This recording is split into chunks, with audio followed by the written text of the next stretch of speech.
Welcome everyone to the New Zealand Symposium on Disaster Risk Reduction, benchmarking the Sendai framework. And a very special welcome to distinguished guests, to those who've come from out of Wellington into this wonderful southerly day. And a particular thanks to the various departments and organisations and agencies that have contributed to the organisation of this really important event. I'd particularly like to thank the Ministry of Civil Defence and Emergency Management, the Ministry of Business, Innovation and Employment, and GNS Science, and the team of people who have put together this wonderful symposium. It's a large activity today. We have 4 moderators and I think almost 50 speakers. So if you're one of the people involved, thank you for your contribution. I'm sorry it's going to be so brief, however. A word of background, and many of you here will be very familiar with this. Since the adoption of the Hyogo Framework for Action on Disaster Risk Reduction in 2005, progress has been achieved around the world in reducing disaster risk at various levels, local, national, and international. And as a result, there has been a decrease in mortality rates from disasters, which is very encouraging.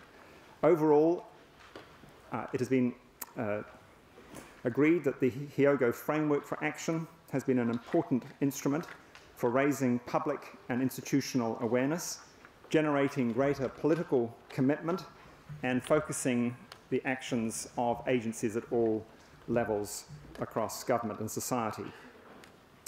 But since 2005, of course, disasters have continued apace and have exacted a very heavy toll, with something like 1.5 billion people affected by disasters of one kind or another over the last 10 years, and economic losses totaling something in the vicinity of $1.3 trillion. Obviously, that is a very large impact, and the global community needs to work harder over the coming decade to try and reduce those sorts of losses and effects.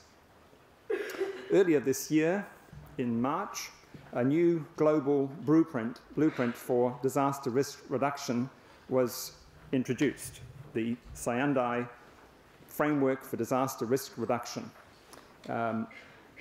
Agree that Sendai, that city of about 1 million people in Japan, which I think many of us will have lasting memories of following the traumatic events of 2011.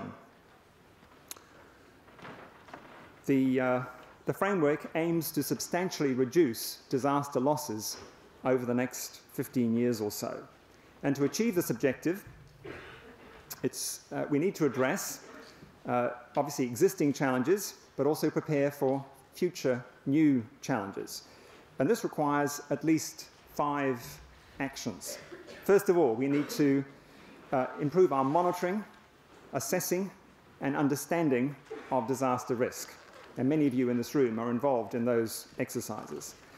Further, we need to strengthen disaster risk governance and coordination. And again, many of you here are involved in those activities.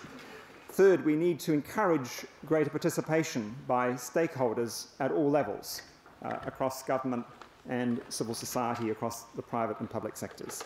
Fourth, we need to invest in economic and social resilience. And fifth, we need to enhance readiness for response, recovery, rehabilitation, and reconstruction. This symposium is designed to review how we are progressing across each of these 5 important domains, to discuss priorities for the future, and to consider how we can go forward together. The format today, as you will have seen from looking at the program, will be extremely fast-paced, a kind of a gallop through the subject. But it has been deliberately designed to kind of expose the full nature of the network of people involved, to reveal the depth and breadth of the stakeholders involved in the field, and to give you a snapshot of the research and other work that's currently underway or is planned in the near future.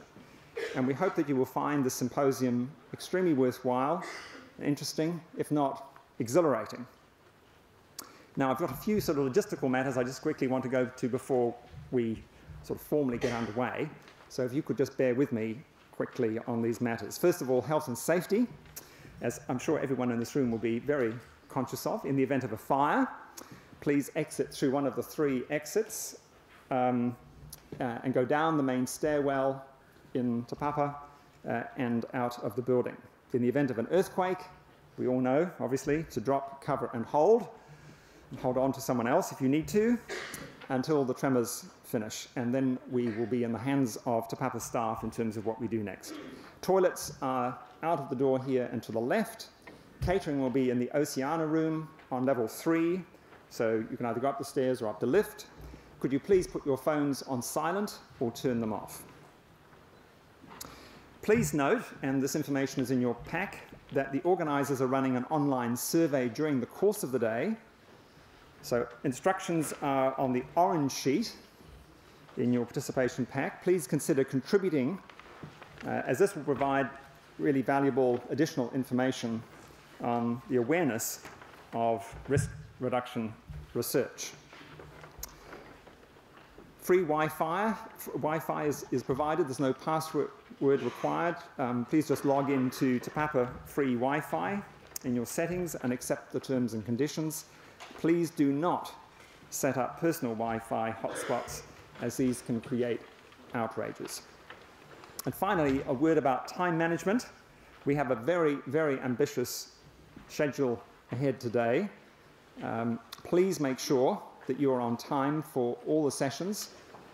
We'll start regardless of whether you're back in the room. We will be enforcing strict time limits on all speakers and questioners from the floor. So apologies in advance if you are cut off midstream. For the speakers who have 5 minutes, a bell will sound, one bell, 1 minute before your time is up. And at time up, 2 bells will sound. And at that point, if you don't stop, I will intervene. If you're asking a question, and we hope we will have a reasonable amount of time for some questions, please be as succinct and to the point as possible. Now, I think we're still absent the Minister, so we will proceed to the next item on the agenda, which is a brief overview of the Sendai framework, which will be provided by Phillip Gibson, the Special Envoy for Disaster Risk Reduction in the Ministry of Foreign Affairs and Trade, and Joe Horrocks, the Principal Advisor Emergency Management in the Ministry of Civil Defence and Emergency Management. So a welcome to Phillip. Thank you very much. And Jonathan, thank you very much for that introduction. Ladies and gentlemen, there's very much an offshore dimension to New Zealand's approach to disaster risk management. When natural disasters strike, they know no boundaries. So international collaboration and partnerships are essential. There are 2 broad strands to New Zealand's offshore disaster risk management engagement. The first is engagement that informs and enhances our domestic capabilities. And this is the sort of thing that many of you here will be involved in. Collaboration with colleagues and experts overseas that adds to your intellectual property and your professionalism. Offshore collaboration enriches our domestic expertise, not only in the underlying science, but also in policy, planning, and practice across the 4 R's of risk reduction, readiness, response, and recovery. So these are international engagements where the driver is essentially our domestic interests. Other international engagements are driven by wider interests. International collaboration on disaster risk management has become an important part of New Zealand's world profile. We have a long history of supporting countries affected by disasters, especially in the South Pacific, East and Southeast Asia, and more widely through the United Nations. It's about New Zealand being a good international citizen. It very much reflects our special friendships and responsibilities in our part of the world. Disaster risk management is an area where New Zealand's domestic experience and expertise are relevant and are valued offshore. So DRM is part of our diplomatic toolbox in operating and in pursuing our international interests. Now, often these two strands that I've described overlap. I returned yesterday morning from a symposium in Indonesia for the East Asia Summit countries, which New Zealand, along with Indonesia, were chairing. Not only was this very much in support of New Zealand's wider international interests, but the way the symposium worked, it was very much a two-way street of sharing information and sharing technology and science. The recent Sendai conference is also an example of that. That conference both informs our domestic thinking, but also it was a real opportunity for New Zealand to contribute internationally as part of our wider objectives. A couple of words about our preparation for that conference. Preparations for the conference actually spanned years. Internationally, there were various regional platforms, including in the South Pacific and Southeast Asia, where New Zealand actively participated. And within New Zealand, we approached it carefully over a period of time. An advisory group was established to help guide our approach and identify the principles we wanted to see in the new framework. This group comprised core government, science, academic, private sector, NGOs, local government, and other stakeholders. Similarly, New Zealand's participation in the Sendai conference spanned and involved these various groups. An important principle that we were endeavouring to show in practice was the importance of partnerships. Disaster risk reduction involves many players.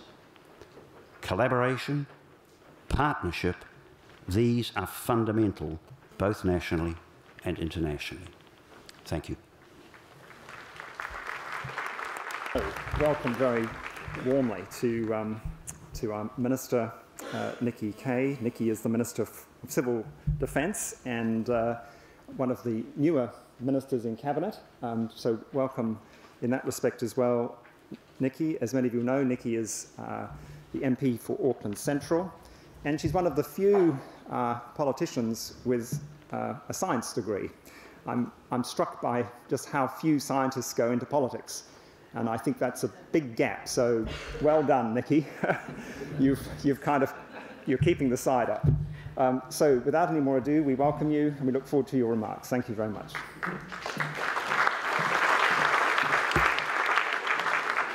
Well, tēnā koutou, tēnā koutou, tēnā koutou katoa.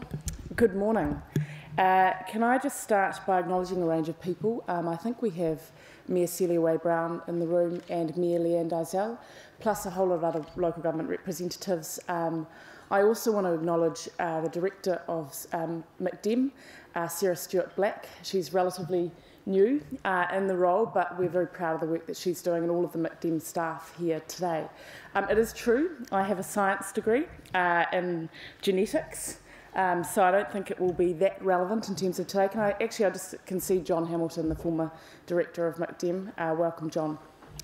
Look, as John and Sarah and some of the other people on the way in know, I hate to read speeches, and I've said this a few times, but today I think it's a very important occasion.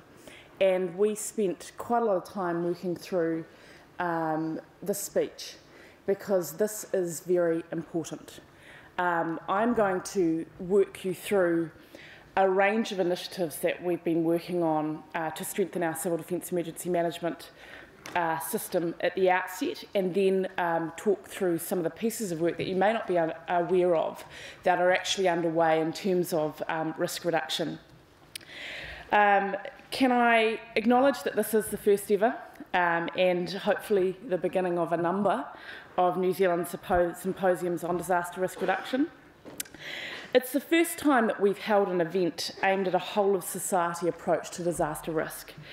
Today is about collectively reviewing our progress and discussing our future direction so that we can better work together to reduce risk and create more resilient communities. We are breaking new ground. This means that other countries such as Australia and Italy are looking to us. They are keen to understand how we action the Sendai framework for disaster risk reduction. It's great as well, I was looking at the attendance list to see the turnout and calibre of people who are here today. The breadth and variety of presentation topics on the agenda shows a real commitment to risk management in New Zealand, as well as the strength of our current research and practice. And I think I can see people like Ken in the room in terms of GNS. Thank you for the role that you're playing every day in terms of our civil defence system. When the Canterbury earthquakes happened, as devastating as they were, they have led to a strengthening of our civil defence emergency management system. This is helping to deliver a stronger and more resilient country. Resilience means being ready to change and having the ability to resist, survive and adapt in the face of adversity and then come back stronger. So out of very tough times, a shining light since the earthquakes has been the enhancement of our civil defence emergency management system. A key goal of mine is to create better resilience in communities. I believe that we can only do this through commitment and participation at all levels. That includes central government, local government, businesses, volunteer organisations, families and individuals. Several years ago, when I presented at the United Nations Disaster Risk Reduction Conference, I said this about our system. A number of reviews of the response to the Canterbury earthquakes have shown that our current framework and underlying principles are sound and appropriate for the New Zealand context. However, I do want to acknowledge today that while many reviews may consider our overall framework to be world-leading, there has been a lot of work over the last few years to strengthen every single part of that framework. I want to outline some of the key aspects of how we've been strengthening our system. Firstly, I do want to acknowledge our Prime Minister for the support to transfer MCDEM into the Department of Prime Minister and Cabinet. This has strengthened our ability to respond to major disasters and given the Ministry's greater role in working across government to strengthen national emergency management arrangements. There is a huge opportunity in terms of risk reduction. The shifts enabled us to have greater reach right across government, and in my view, it should lead to greater resilience in planning and infrastructure. Another key piece of work over the last few years has been implementing almost all of the recommendations of the independent review of the response to the Canterbury earthquakes. We've also aimed to strengthen CDM leadership by securing funding for the Controllers course. I hope to be addressing them in July. As you will be aware, in the last few weeks, Cabinet approved the new National Civil Defence Emergency Management Plan. The revised plan is years of work and incorporates a number of recommendations from the Christchurch Earthquake Response Review Report, as well as feedback from stakeholders, for which overwhelmingly there was a need addressed by those stakeholders to comprehensively address risk reduction. Revising the plan was a collective effort involving over 70 local and national agencies. Thank you to all of those people who have been involved in the development of the plan. It's a significant milestone on our journey to learn from and incorporate lessons from the Canterbury earthquakes, as well as other emergencies that have occurred since the plan was first developed. We believe these improvements have resulted in a more robust, complete and well-understood set of arrangements for CDM. Key changes include clarifying the role of lead agencies, whether it's MCDEM for natural hazards, police for terrorism, MPI for biosecurity, food safety and drought. We're better recognising the important role of the New Zealand Defence Force that they can play in an emergency. This includes helping with evacuation, cordon management, aerial reconnaissance, deploying goods and services to affected communities. We're also implementing new arrangements for building management, including building safety assessment to protect land, and better recognising the role of research and science organisations such as GNS Science and Met Service. We're enhancing welfare service arrangements to better meet the needs of affected communities during emergencies. Last year, we took another step in strengthening our ability to recover from major emergencies. I released a plan for the temporary relocation of Parliament to Auckland after a potentially devastating quake. Our ability to recover from major emergencies requires the Parliament and the Executive to be fully functional.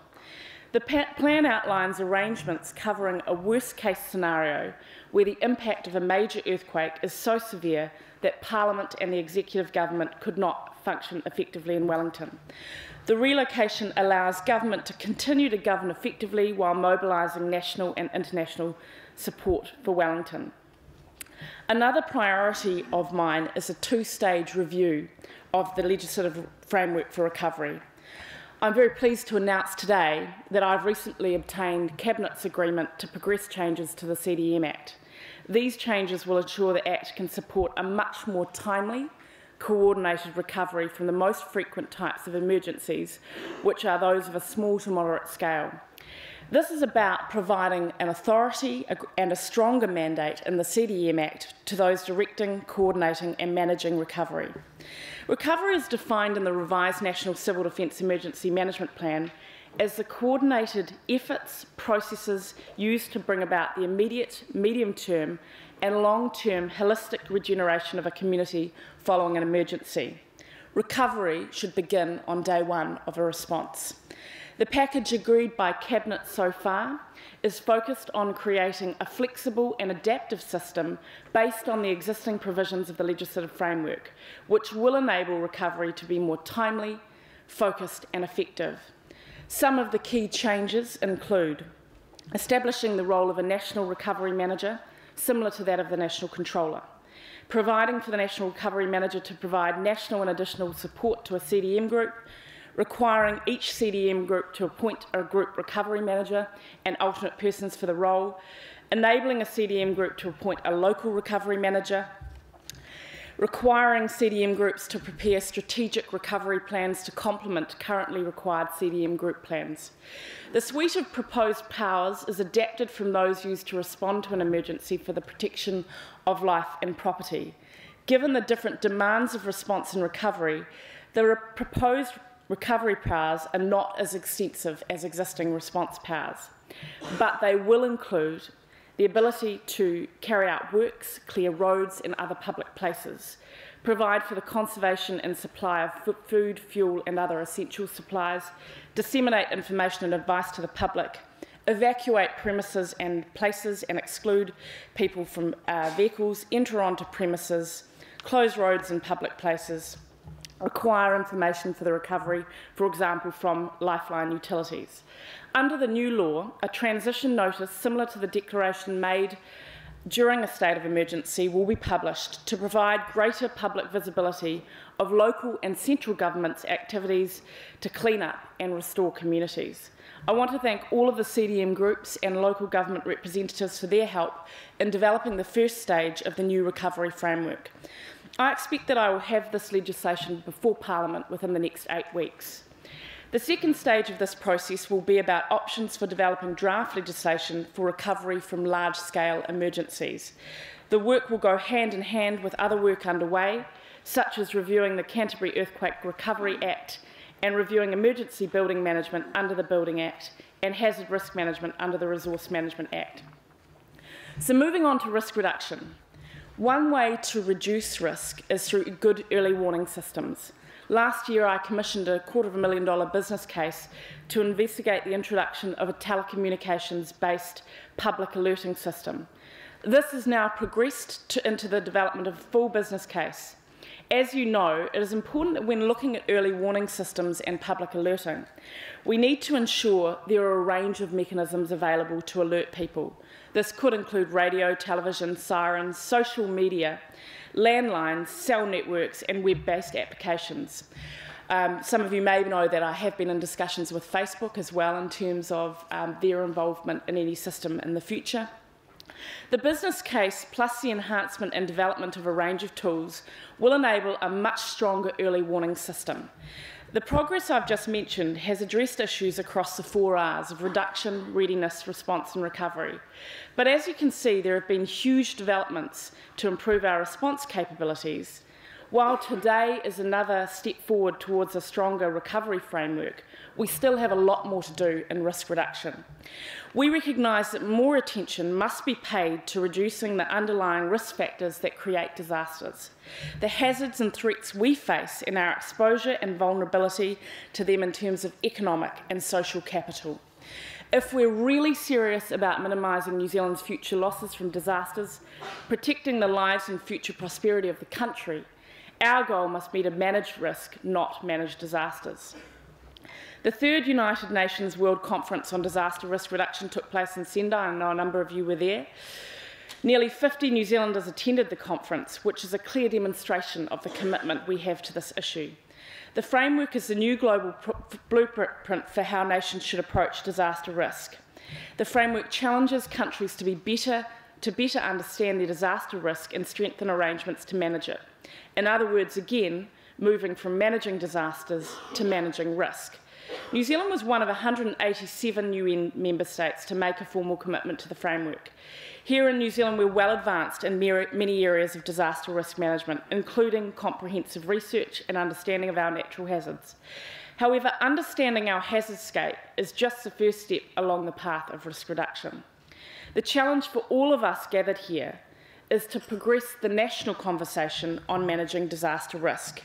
We want to know, how well are we as a nation doing against the Sendai goal of disaster risk reduction? Where are the gaps? Where can we do better? How do we monitor progress and measure success? I understand that you have a very full day ahead of you, including discussions about economic risks and resilience, building infrastructure risk and resilience, and strengthening disaster risk governance to manage disaster risk. Ministers take these issues very seriously, and there is already some work underway which addresses elements of risk reduction.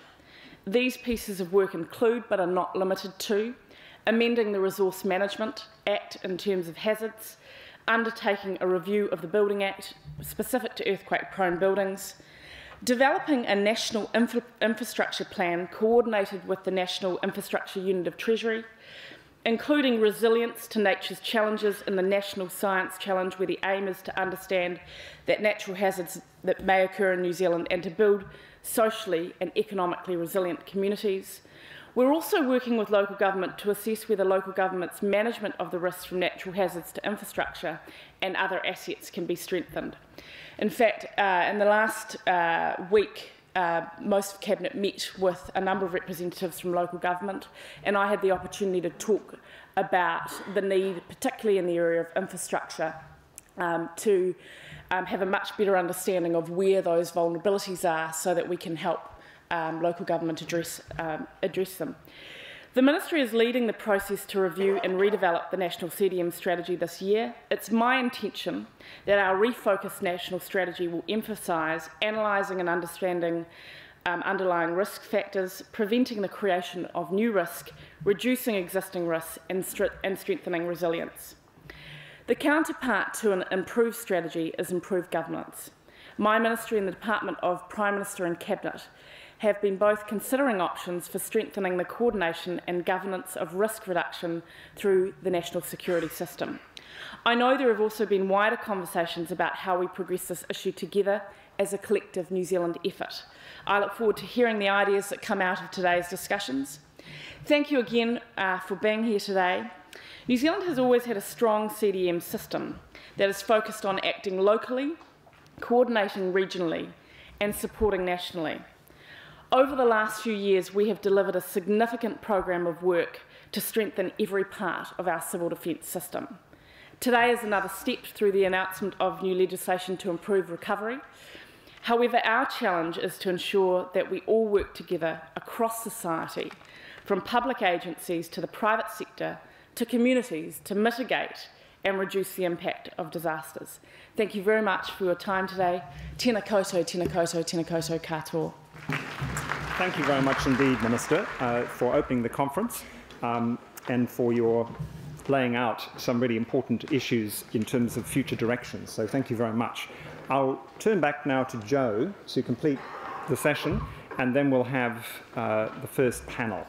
Joe. Hi there.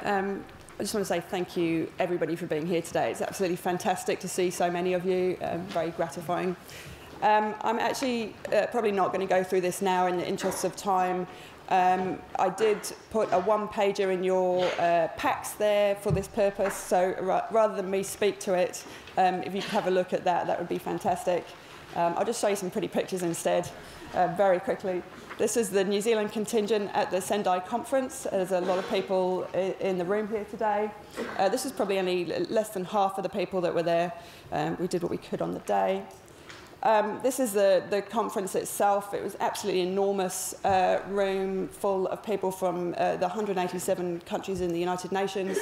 Of course, one of the main purposes of the conference was to negotiate the text of the Sendai framework.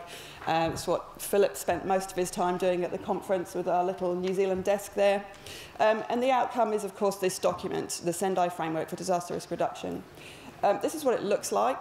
It's a very weighty, meaty document that is not an easy read, shall I say. I do encourage you to have a look at it, but so you don't have to read it in detail.